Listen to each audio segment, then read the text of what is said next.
नमस्कार, मैं अम्बे वर्मा और आप देख रहे हैं इंडिया टीवी न्यूज। तो चलिए आगे बढ़ते हैं कुछ खास खबरों की ओर। विपक्ष मुख्य तौर पर कांग्रेस दल भी शामिल है। कांग्रेस और उनके साथियों को संविधान पर बोलने का कोई नैतिक अधिकार नहीं है। उक्त बातें केंद्रीय मंत्री चिराग पासवान ने मंगलवार की रात पटना एयरपोर्ट पर पत्रकारों से बात करते हुए कही। उन्होंने कहा कि इसके पीछे एक कारण है। ऐसा इसलिए है क्योंकि 1975 में कांग्रेस द्वारा आपातकाल लागू किया गया था और संविधान की हत्या करने का काम किया गया था। पासवान ने कहा कि आज जिस तरीके से प्रधानमंत्री नरेंद्र मोदी द्वारा बाबा साहेब को सम्मान देने का काम किया गया, उनसे जुड़े जितने भी स्थल हैं, उनको विकसित कर उन्हें पंच तीर्थ के तौर पर विकसित करने और बाबा साहेब को सम्मान देने का काम किया। वही केंद्रीय मंत्री ने चुनाव में जीत को लेकर कहा कि सबसे पहले मैं इस जीत में खुश हूं और संगठन के मेरे सभी साथियों को धन्यवाद देना चाहता हूं जो बिहार और झारखंड में हैं। श्री पासवान ने कहा कि मैं अपने नेता मेरे पिता रामविलास पासवान जी के सपने को पूरा करने के लिए उन सभी को धन्यवाद देता हूं, जहां उनकी इच्छा थी कि जनशक्ति पार्टी को भी झारखंड विधानसभा में प्रतिनिधित्व मिले। चेयरमैन प्रशांत कुमार की खास रिपोर्ट। किया हम लोग के उम्मीदवार के पास आए तक नहीं चुनाव के प्रचार के लिए सर। देखिए, पहली बात तो वो किसी राजनीतिक सक्रिय राजनीति से वो जुड़े हुए नहीं हैं। उनकी बात पे किसी प्रकार की प्रतिक्रिया देना कोई ज़रूरी नहीं है। पर हाँ, उनके परिवार के कई सदस्य सक्रिय राजनीति में हैं और वो ऐसे घटक दल में हैं जो हम लोग के गठबंधन का हिस्सा है। ऐसे में सुझाव बस इतना देंगे, जिनका आप जिक्र कर रहे हैं वो हमारे मुख्यमंत्री जी की कृपा पर जेल से वो बाहर आए हैं और किस संगीन आरोप में वो जेल के अंदर थे। ऐसे में पुनः उसी समाज से आने वाले लोगों पर, जिस समाज के ऊपर उनके ऊपर आरोप लगे थे, पुनः उसी समाज के लोगों पर जब वो एक उंगली उठा रहे हैं कि उन्होंने किसका साथ दिया नहीं दिया, मैं बस उनको इतना सुझाव दूँ कि वो खुद एक राजनीतिक परिवार से आते हैं, भले खुद सक्रिय राजनीति में नहीं हो, पर उनके परिवार के सदस्यों को आगे भी चुनाव लड़ना है, सब करना है। ऐसे नाम लेकर पासवानों के ऊपर इस तरीके से उंगली उठाना, पासवान समाज के ऊपर इस तरीके से उंगली उठाना, मुझे नहीं लगता कि गठबंधन में, क्योंकि उनके परिवार के सदस्य हैं, ये उचित है। बाकी उन्होंने जो कहा नहीं कहा, जैसा मैंने कहा वो सक्रिय राजनीति में नहीं है, तो उनके जवाब देना कोई जरूरी नहीं। आरक्षण को लेकर के तेजस्वी यादव कह रहे हैं 85% जो हो जाएगा भैया।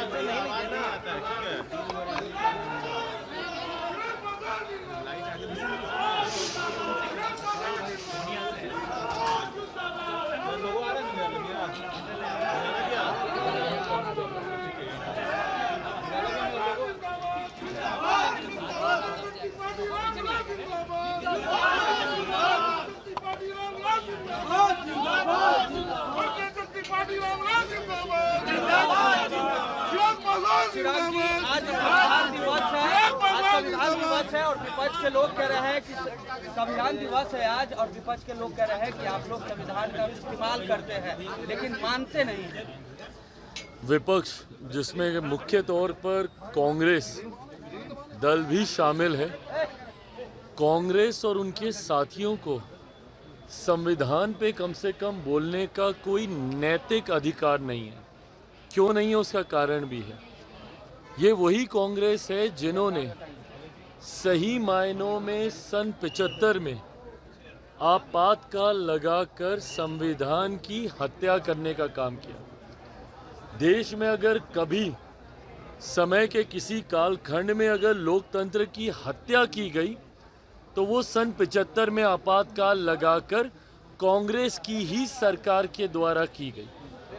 दूसरा कारण, आज जब मेरे प्रधानमंत्री आदरणीय नरेंद्र मोदी जी ने जिस तरीके से बाबा साहेब को सम्मान देने का काम किया, उनसे जुड़े हुए जितने भी स्थल थे जहां उन्होंने शिक्षा हासिल की, लंदन में हो या जहां उन्होंने नागपुर में दीक्षा हासिल की, वो दीक्षा भूमि हो, या महाराष्ट्र मुंबई में चैत्य भूमि हो, या दिल्ली में जहां वो रहते थे वो हो, या मऊ में जहां उनका जन्म हुआ हो, इन सारे स्थलों को जिस तरीके से विकसित कर उन्हें पंच तीर्थ के तौर पर प्रधानमंत्री जी ने विकसित कर कर बाबा साहेब को सम्मान देने का काम किया, उसके बाद कांग्रेस और उनके घटक दलों को डॉक्टर बाबा साहेब भीमराव अंबेडकर जी की याद आई। 89 से पहले तक बाबा साहेब की एक तस्वीर तक भारत की संसद में नहीं थी।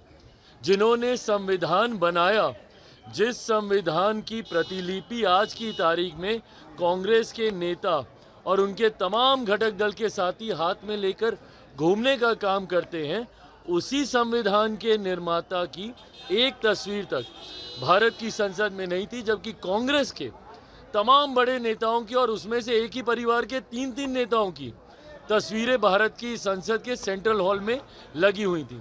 ये वही कांग्रेस पार्टी है जिन्होंने बाबा साहेब को हरवाने का काम किया, और आज इनको वही संविधान के निर्माता याद आते हैं, आज इनको वही संविधान याद आता है। हकीकत है, सिर्फ झूठ बोलना इनका काम है। लोकसभा चुनाव में भी इन्होंने झूठ बोला कि अगर नरेंद्र मोदी जी तीसरी बार देश के प्रधानमंत्री बनेंगे तो संविधान की हत्या हो जाएगी, आरक्षण खत्म कर दिया जाएगा, लोकतंत्र समाप्त कर दिया जाएगा। आज लगभग 6 महीने होने को आए।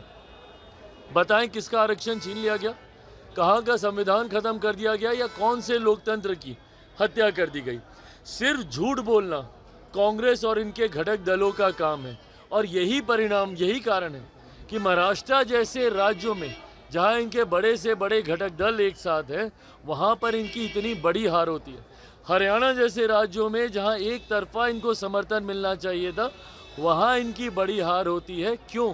क्योंकि धीरे धीरे जनता अब इनके झूठ को समझ गई है। इसीलिए आज संविधान दिवस, आज से पहले मुझे बताइए किसने मनाया था संविधान दिवस? जब तक नरेंद्र मोदी जी की केंद्र में सरकार नहीं आई थी, 26 नवंबर को कोई याद भी नहीं करता था, कोई जानता भी नहीं था। संविधान दिवस मनाना तो बहुत दूर की बात है, इन्होंने कभी इस दिवस का जिक्र तक नहीं किया। आज जब मेरे प्रधानमंत्री जी के नेतृत्व में बार बार इस संकल्प को दोहराया जाता है कि देश चलेगा तो सिर्फ संविधान के आधार पर, उस बात से विपक्ष और कांग्रेस के नेता, राजद के नेता बौखलाते हैं, घबराते हैं। आरक्षण को बढ़ाने